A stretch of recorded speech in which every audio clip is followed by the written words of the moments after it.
If you're a painter and decorator looking to grow in 2026, but you're uncertain what digital marketing strategies would work best, should you be trying to team up with an SEO agency that specializes in painters and decorators? Should you be trying to team up with a PPC agency that specializes in painters and decorators? Or what other strategies could you be using to generate more consistent flow of inquiries? Today I'm joined with Kasra. And before we get started, what bit of advice would you give to a painter and decorator before they start spending any money on marketing?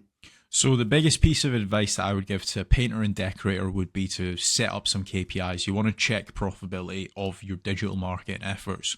So you want to know exactly how much money you're spending every month, what the lead quality is looking like, how many leads you're getting, and also how many of those leads have actually turned into profitable clients, so paying big customers basically.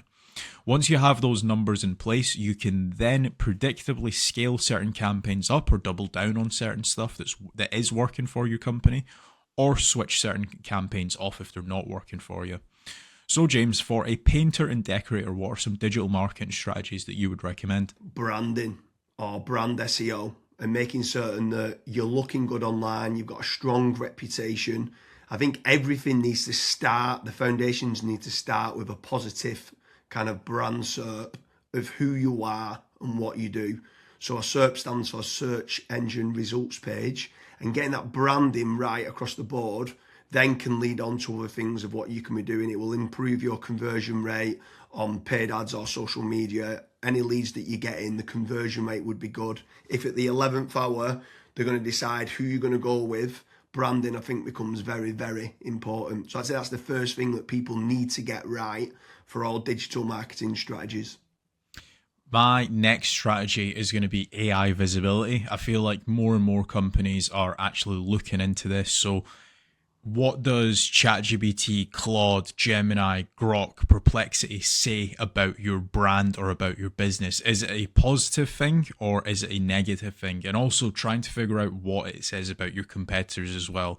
And obviously trying to improve that's really important. Some people call it AI SEO, some people call it GEO, some people call it LLM optimization.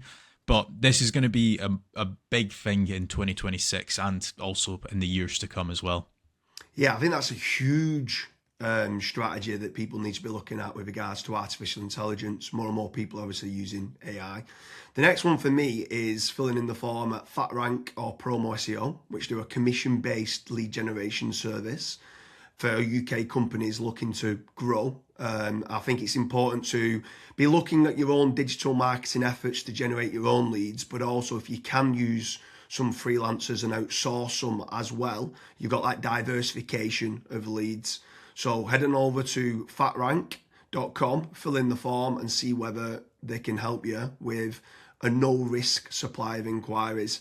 Promise you'll also do a very similar performance-based lead generation service as well that you might want to fill in the form with there, and just double check whether you can go and get a third-party lead generation company to top up and start generating you some leads for your business to grow in 2026. Yeah, and then next on the list is Google Business Profiles, so Google Map listings. This is like local SEO where you basically just try and get more reviews. You build out your Google Business Profile in your local area. Now, there's pros and cons to this.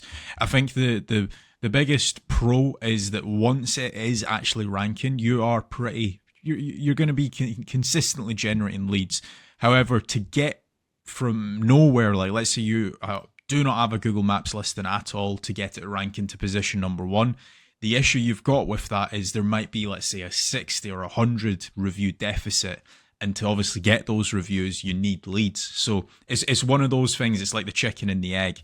I for one just think it's good for personal branding or for branding of your company. So always try and get the Google Maps listing, but you should always know the pros and cons to it as well.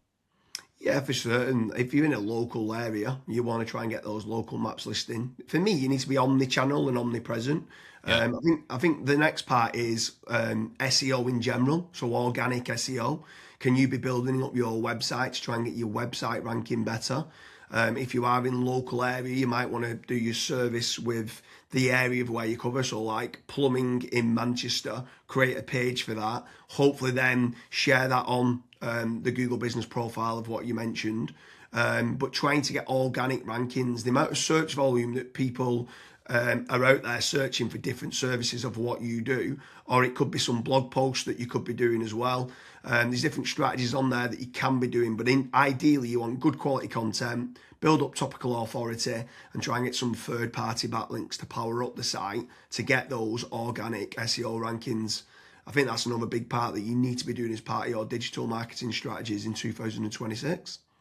Yeah, and then the next one, which kind of ties back to what you were saying before, James, is obviously organic social media. Now, organic social media, I think it's more of a numbers game. So try to create good content that your audience would actually view. Like I see this time and time again where I look at brands and they've just published maybe 4 or 5 posts on their Instagram profile and they've not been active for 3 years, right? That's not going to drive you sales. But if you can do how-tos, if you can do guides, maybe you can do before and afters, right? If you can do content like that, that way people will see you on socials and they will actually click to actually figure out more about you, fill in the contact form. The caveat to organic social media, yes, it's free to do. It's not like PPC, for example, but it is very much a numbers game. So you want to be consistently uploading, maybe not every day, but at least 3 or 4 times a week. Yeah, for sure. On the subject of social media, paid social ads as well is massive. I'm a massive advocate of the kind of the dollar a day strategy of what people talk about. So if you are going to be taking the time to be posting every day, like you mentioned there, for organic social media, just spending a few pounds on those posts and boosting it. So getting case studies, any awards that you've won as well for reputation, and starting boosting that. You can also be running retargeting ads. So if anyone's clicked through to your website, you can be running retargeting, which is paid social as well. Different places like Meta, so whether that's Facebook and Instagram, you've got Twitter, you've got YouTube, you can be running Pinterest, you can even run in places like Reddit as well for paid ads. And I think paid social media is still an untapped market for digital marketing strategies. Yeah. The next one is it's probably a love-hate relationship. It's PPC, right? Google AdWords or doing it on Bing, wherever. That's basically the sponsored results. So if you search for a service, it's above local SEO. Now, I have spoken, and both myself and James, we've both spoken to so many business owners that are either they've spent 10, 15, 20,000 pound on it, and they've not had a single result, or they might have had a few leads and it's just not been of quality. Or you've got other guys that have spent hundreds of thousands on it and they're like, it's the best thing that's ever happened to my business. Now, the reason why people are either they absolutely love it or they absolutely hate it is probably down to how it's been set up. Like there's so many different nuances to PPC, like for example, having a really proactive negative keyword list, making certain that you have a set of banned IPs. Like, for example, your competitors could be clicking on your ads, and that's deemed as what's called click fraud. Making certain that you've got a high converting landing page, making certain that you KPI your sales team. So when a PPC lead comes in, that is one of the first priorities that they actually take when it comes to contacting the lead. There's all of these different nuances, and if you're not on the ball with PPC, it's probably not going to work for your business. However, if you've got a really good, well-refined sales team, you've got a really good landing page, you've got a well-kept, up-to-date negative keyword list, you are using click fraud software, at that point, it will actually probably perform well for you. But again, just know the pros and cons to PPC. Yeah, for sure. There's certainly pros and cons. There's benefits of using it to get instant leads. But like you said, the amount of people that we speak to that have burnt a lot of budget and not had the inquiries and stuff that's come through as part of the digital marketing is pretty scary. While we're on the subject of paid, obviously we spoke about paid social ads, and now you've spoke there about PPC with Google or Bing. I'm going to throw in the mix paid ads on AI platforms. It's not fully rolled out as we're doing this video, but I know that ChatGPT are looking to try and roll out ChatGPT ads. Claude, Perplexity, other kind of LLMs might start rolling it out in 2026. I think if you're one of the early adopters and innovators to get on there, I think you could be getting cheap leads or cheap contact form submissions. So it's something to look out for of doing paid AI listings and ads. I think that could be something to look out for in 2026. Next on the list, and this is a little bit out of control. You do obviously have like forums that you can get your brand mentioned in, like for example Reddit and Quora. That very much comes down to the after fact, like where are your customers that you've been dealing with previously, are they actually raving and shouting about you? If they are, then that's a very good resource of getting other people recommending you. So if you can get that, again, it's a little bit out of your control, but asking for reviews, asking for them to recommend you to friends, to people, that can obviously generate you a decent amount of leads and inquiries as well. Yeah, for sure. And the add-on benefits to places like Reddit is that it's getting cited so much now in the AI overviews. So when you spoke there early on about AI visibility, if you can try to get a positive kind of lot of people talking about the products and services of what you do and some reviews on there, it's indirectly then going to help you, or directly actually is going to help you with AI visibility. And then the last one for me is tradesman websites, so like Check a Trade, Bark, or teaming up with a third party lead generation company. Something I would say with all of these practices, Kasra touched on earlier about making certain that you understand your KPIs and your ROAS, return on ad spend. I think it's very important for business owners that are doing any sort of digital marketing to be tracking how much time and effort's being put into, let's say, running organic social media or running paid ads.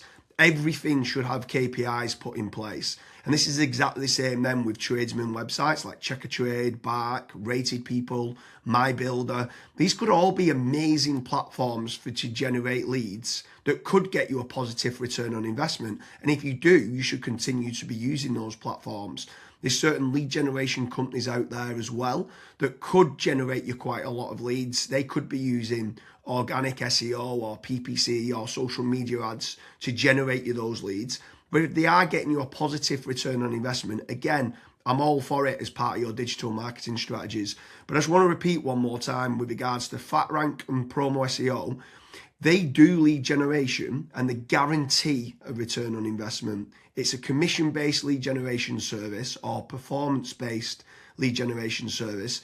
So make sure you head on over there, fill in the form. That could just be one part of generating leads of many. You should be trying to generate your own. You should never have a single point of failure, and you should be trying to get that diversification. But make sure you head on over to Promo SEO or FatRank lead generation service as part of your digital marketing efforts in 2026. Thank you very much, Kasra.